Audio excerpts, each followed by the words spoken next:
maaf saya minta maaf ya kepada ormas Islam. Sekarang ormas Islam itu sudah tidak menjadi rujukan. Banyak yang tidak menjadi rujukan kok. Karena apa? Ormas Islam itu tugasnya kan sebenarnya amar ma'ruf nahi mungkar. Sekarang tidak ada ormas yang berani melakukan nahi mungkar. Semua amar ma'ruf. Semua amar ma'ruf. Semua amar ma'ruf. Gitu Pak ya. Bismillahirrahmanirrahim. Assalamualaikum warahmatullahi taala wabarakatuh. Alhamdulillahirabbil alamin wa sallallahu ala sayyidina Muhammadin wa ala alihi wa sahbihi wasallam, amma ba'du.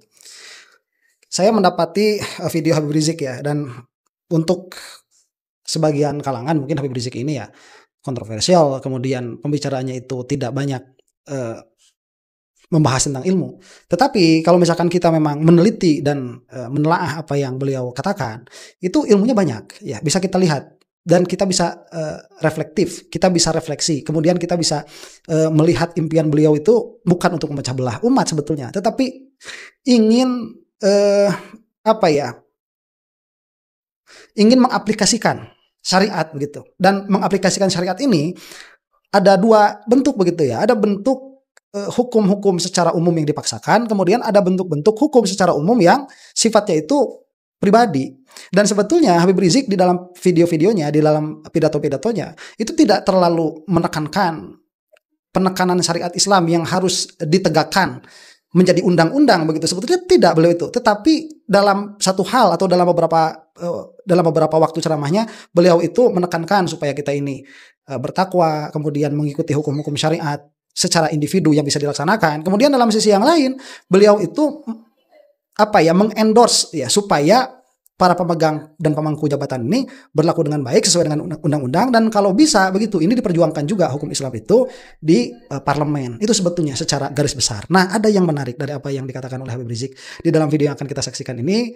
Insya Allah faedahnya akan banyak sekali, dan kita simak saja langsung ya apa yang dikatakan oleh beliau ini. Bapak Ibu yang saya cintai, di hari jadi desa Cimacan ini saya ingin mengingatkan, kalau desa kita ingin makmur, desa kita ingin berkah, desa kita ini ingin diberkahi oleh Allah, kuncinya tingkatkan iman dan takwa. Sebab Allah berjanji dalam Al-Quranul Karim, Wallahu subhanahu wa ta'ala qala, walau anna ahlal qura amanu wattaqau lafatahna alaihim barakatim minas sama'i wal ard walakin kadzabu fa akhadnahum bima kanu yaksibun. Shadaqallahul azim. Dalam ayat ini Bapak Ibu yang saya cintai, ada janji dan ada ancaman. Ada kabar gembira tapi juga ada peringatan, di mana Allah nyatakan walau anna ahlal qura, kalau penduduk desa-desa, penduduk suatu negeri, penduduk di mana saja wilayahnya, amanu, mereka beriman kepada Allah, wattaqau, dan mereka bertakwa kepada Allah. Takwa itu artinya Bapak Ibu yang saya cinta, tidak lain dan tidak bukan adalah imtitsalu awamirillah wajtinabu nawahihi, menjalankan segala perintah Allah dan meninggalkan segala larangannya. Jadi Islam ini simple saudara. Apa yang Allah perintahkan kerjakan, apa yang Allah larang tinggalkan, itu aja. Dan itu tiket kita untuk mendapatkan rahmat Allah, untuk masuk ke dalam surganya, insya Allah. Nah, ternyata iman takwa itu pun tiket untuk mendapatkan keberkahan. Allah nyatakan wala anna ahlal qura amanu wattaqau, jika penduduk desa-desa, negeri-negeri, wilayah-wilayah, saudara, mereka beriman dan bertakwa kepada Allah, Allah nyatakan la fatahna alaihim, niscaya pasti akan kami buka atas mereka. Kami buka untuk penduduk desa tersebut, penduduk negeri tersebut. Apa yang dibuka oleh Allah? Barakat, aneka ragam keberkahan. Oke, ya. Kita telaah dulu ya sedikit-sedikit. Jadi ini kan sedang dalam keadaan memperingati satu lembur begitu ya, Cimacan tadi itu. Nah, Habib Rizik di sini kan mengeluarkan satu ayat, yang mana ayatnya ini kalau dilihat dari segi mantik itu adalah kias syartiyah ya. Jadi kias syartiyah. Jadi kalau Imam Ghazali itu menyebutnya mizanut talazum. Jadi kelaziman nih, jika A maka B. Nah, jika penduduk satu negeri itu, ini jikanya ya, jika penduduk satu negeri itu beriman dan bertakwa, maka, nah ini makanya, akan kami buka bagi mereka itu berkat-berkat yang banyak. Itu saking banyaknya itu pakai jamak muannas salim begitu ya. Nah, dari sini kalau kita lihat dari segi lugha, ini kan syarat masyrut. Ada adat syarat, ada jawabnya. Kalau dilihat dari segi mantik, ini ada muqaddam, ada tali. Muqaddam dan tali, muqaddamnya mana? Apabila suatu penduduk negeri beriman dan bertakwa, itu muqaddamnya. Talinya apa? Maka akan dibukakan bagi mereka itu berkah-berkah yang amat sangat banyak. Demikian. Ini yang mengatakan Allah di dalam Al-Quran. Maka kelaziman ini pasti terjadi. Nah, kita akan lihat nanti ya. Perkataan Habib Rizik ini mantiki dalam hal ini. Jadi yang mengatakan Habib Rizik bukan ulama itu orang nggak tahu ilmu begitu. Ini yang mengatakan Allah. Berarti ini adalah janji yang pasti. Yang mana apabila muqaddam terjadi maka tali pasti terjadi. Apabila syarat terjadi maka masyrut pasti terjadi. Jadi apabila memang iman dan takwa ini ada pada penduduk negeri, maka dibukakan barokat itu pasti. Karena jika muqaddamnya terjadi, maka talinya pasti terjadi. Dan apabila talinya tidak terjadi, barokat ini tidak ada, maka pasti iman dan takwa ini tidak ada. Nah, makanya kita ini kan Habib Rizik ini di sini, beliau itu membukakan kita jalur langit begitu. Anda pengen banyak barokah, Allah sudah ngasih pintunya, sudah ngasih kuncinya. Kuncinya itu bertakwalah, berimanlah dan bertakwa. Yang mana takwa oleh beliau tadi sudah ditakrif ya. Jadi untuk mentasdik itu kan perlu takrif tuh. Nah, ditakrif dulu, didefinisikan dulu. Yang namanya takwa itu menjalani semua perintah Allah dan menjauhi semua larangan Allah. Dan perintah Allah itu banyak, larangan itu banyak, maka nanti barokatnya akan tergantung kepada banyak dan sedikitnya perintah yang kita kerjakan atau larangan yang kita jauhi. Nah, di situ kelazimannya. Jadi bukan berkata politik dulu sebetulnya. Habib Rizik di sini tidak berkata politik dulu. Ini adalah kelaziman dari Al-Qur'an, yang mana apabila engkau itu mentasdik, membenarkan bahwa Al-Qur'an ini isinya pasti benar, ya itulah yang harus diusahakan kalau mau barokat. Nah, di sini kita bisa melihat Habib Rizik itu tahu lazim malzum, kemudian beliau juga tahu bahwa untuk menjelaskan sesuatu, untuk mentasdik sesuatu, untuk membenarkan sesuatu, maka kita harus mentasawur, dan beliau sudah mentasawurkannya. Ya, terlepas apakah itu tasawurnya tasawur dengan lazim atau dengan had atau dengan rosam, itu nanti urusan yang lain di dalam ilmu mantiq. Nah, ini sampai sini dulu ya, kita teruskan nih. Barakat dalam bentuk jamak, barakat bukan sekedar barakah, tapi barakat aneka ragam keberkahan Allah akan buka. Minas sama'i wal ard, baik keberkahan yang Allah turunkan dari langit maupun keberkahan yang Allah keluarkan dari bumi. Ini janji Allah. Artinya kalau penduduk suatu desa atau penduduk suatu negeri beriman bertakwa kepada Allah, Allah janji Allah akan berkahi semua sektor kehidupannya. Berkah ekonominya, berkah sosial politiknya, berkah pendidikannya, berkah pertaniannya, berkah perkebunannya, berkah daratnya, berkah gunungnya, berkah lautnya, berkah masyarakatnya, berkah pemimpinnya, berkah mata pencahariannya, berkah keamanannya, berkah semua sektor kehidupan. Saya mau tanya, ini janji siapa? Janji Allah. Sekali lagi saya tanya, janji siapa? Janji Allah. Jawab yang kompak, janji siapa? Janji Allah. Siapa yang maha menepati janji? Allah. Siapa yang tidak pernah berdusta dengan janjinya? Allah. Siapa yang pasti menepati janjinya? Allah. Siapa yang maha besar? Allah. Takbir. Allahu Akbar. Sallu ala nabi. Sallallahu alaihi wasallam. Ini yang berjanji kepada kita Allah, zat yang tidak pernah mengingkari janji dan mustahil mengingkari janjinya. Innallaha la yukhliful mi'ad. Allah tidak pernah dan tidak akan pernah mengingkari janjinya. Kalau Allah sudah berjanji, pasti akan terjadi ya, kawan.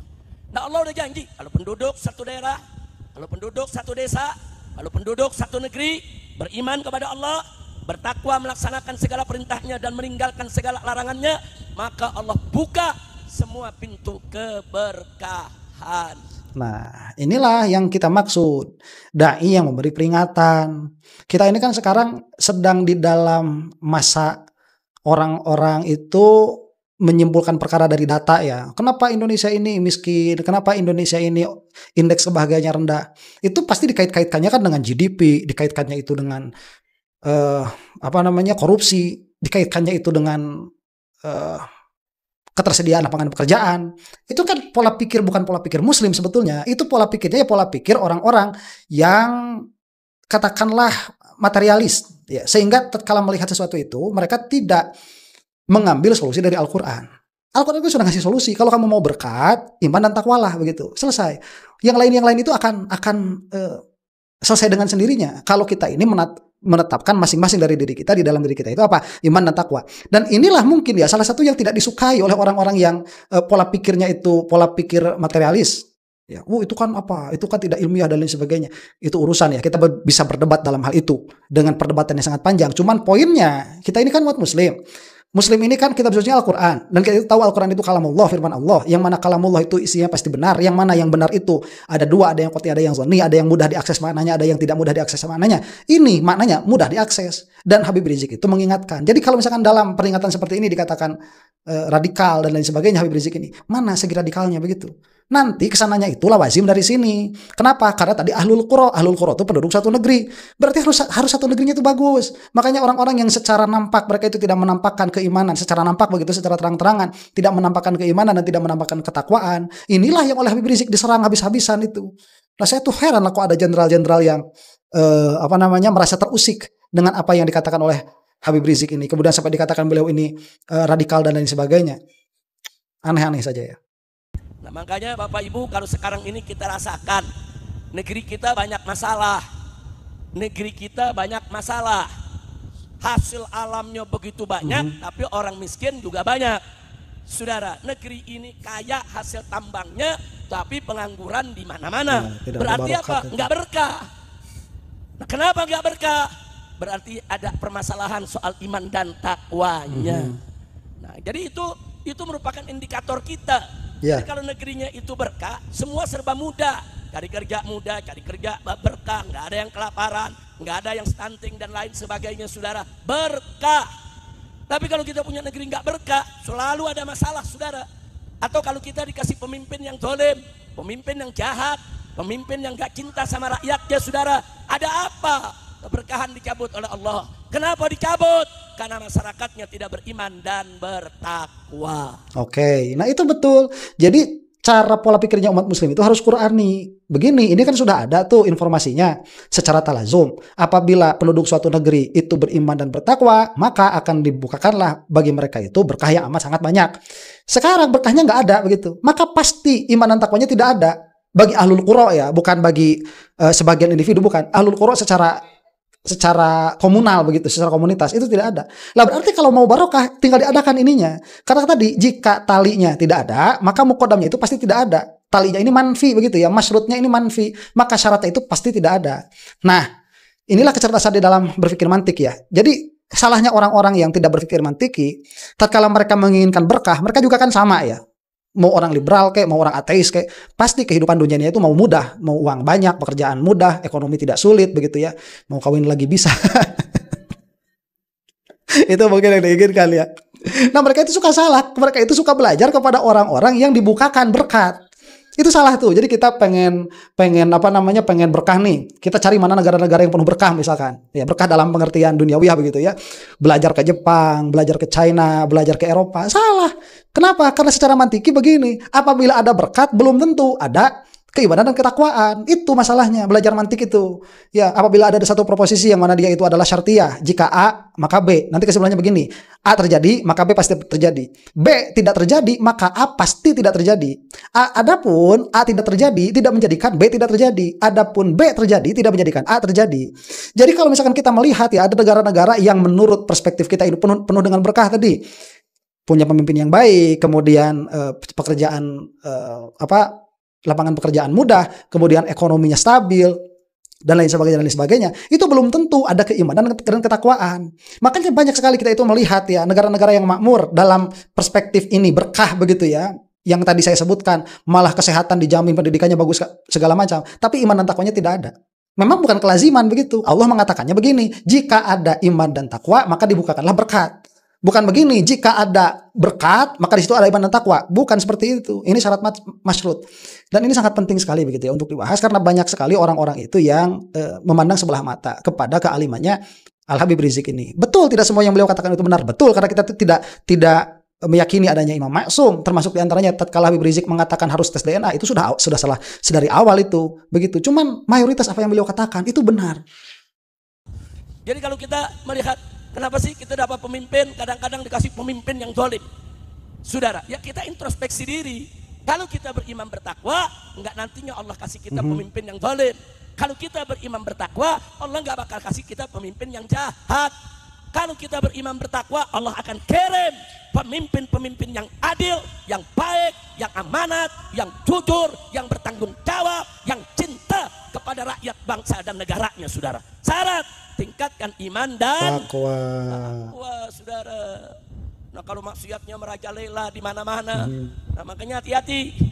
Ini maksiat-maksiat khususnya di Jawa Barat, saudara, ini sudah mulai banyak merajalela. Dan yang bikin kita ngelus dada, di Cianjur, di Bogor, di Sukabumi, ada grup-grup medsos anggotanya LGBT. Ini terjadi, saudara. Terjadi, satu grup itu bisa 10.000.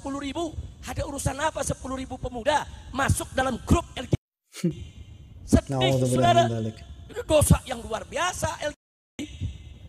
Saya mau sampaikan kepada semua di sini, ini negara lagi kacau balau. Ini negara aturannya makin kemari makin gak jelas, saudara. Menteri sama menteri pernyataannya saling menyerang. Menteri sama menteri banyak yang tidak koordinasi. Udah gitu, saudara, banyak yang teriak perangi korupsi, tapi korupsinya makin bertambah.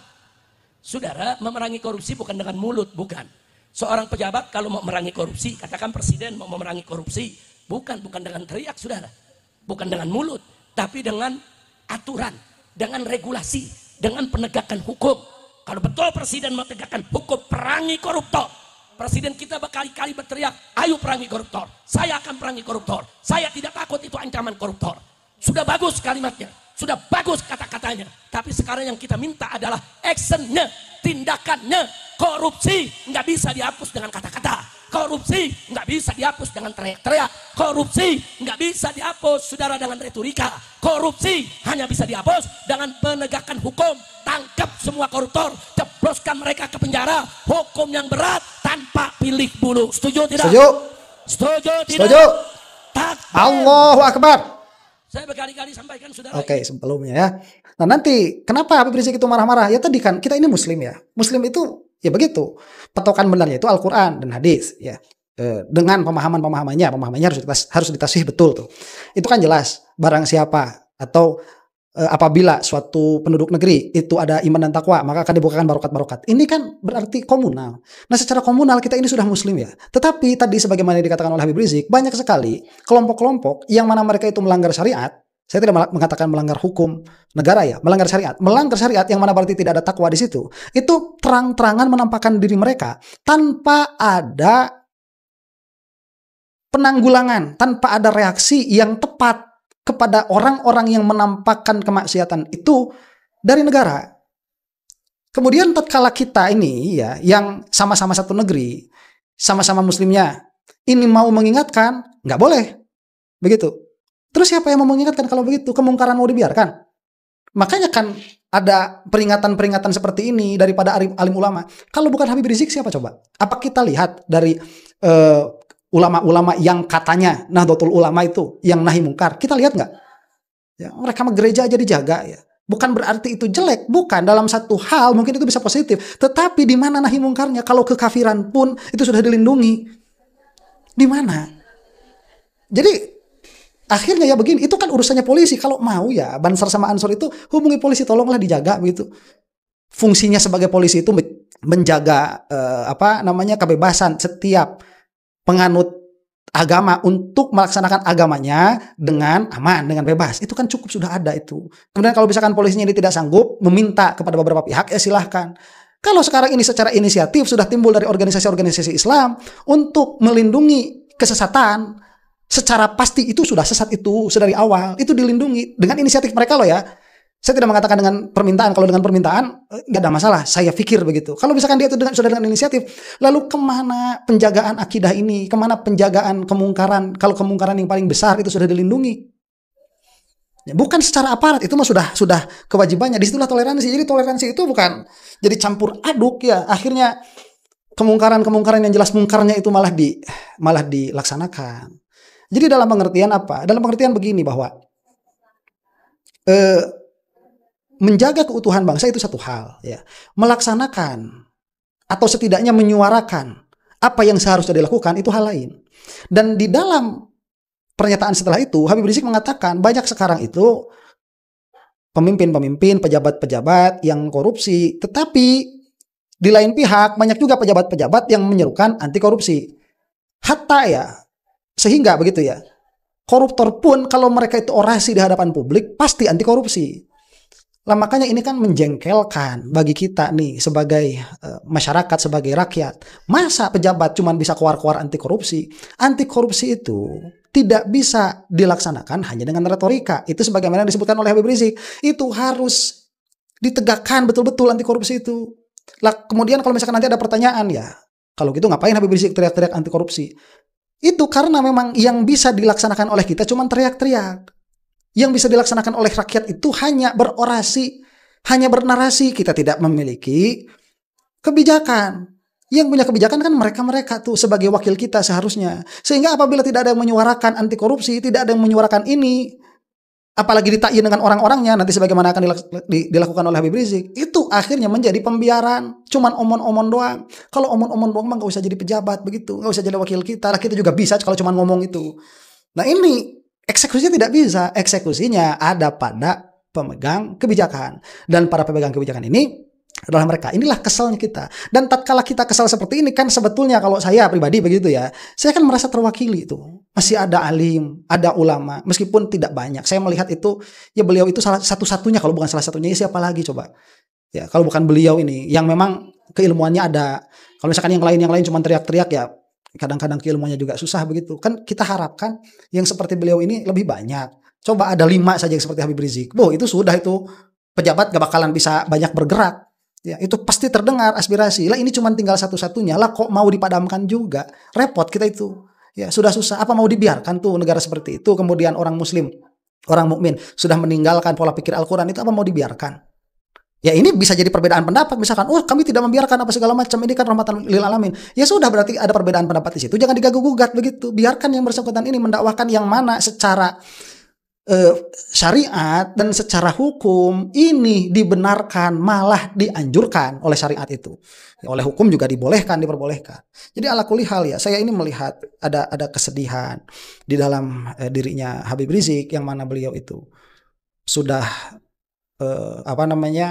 sudah menghabiskan waktunya, tenaganya, bahkan mungkin materinya, hartanya, pengertiannya itu ya, untuk menyuarakan apa yang memang seharusnya disuarakan. Lah orang-orang yang kemudian ngakunya alim ulama juga, ngakunya ngerti agama juga, malah bertindak di luar itu, malah memusuhi. Ini yang menjadi masalah itu, malah memusuhi. Kalau saya diberi kedudukan yang tinggi ya, seperti misalkan orang-orang yang ada di PBNU itu yang banyak mengikutnya, menghadapi Habib Rizik seperti ini, kita kan pakainya ilmu begitu. Kalau salah ya tinggal jelaskan salah. Tetapi kan itu ada kemungkinan benarnya juga. Ini kan perkara zonni. Dalam hal ini menggugurkan fardu kifayah, ya seharusnya didukung begitu. Udah nggak usah ikut-ikutan teriak-teriak juga nggak ada masalah. Cuman jangan minimalnya jangan diganggu begitu. Itu minimalnya. Itu pesan saya ya. Ala kulli hal, ini banyak sekali faedah yang bisa kita dapatkan dari satu video ini ya. Insya Allah nanti besok lusa akan kita lanjutkan. Demikian dulu ya. Jadi kita bisa melihat di mana sih sebetulnya radikalnya Habib Rizik itu. Heran saya. Assalamualaikum warahmatullahi taala wabarakatuh.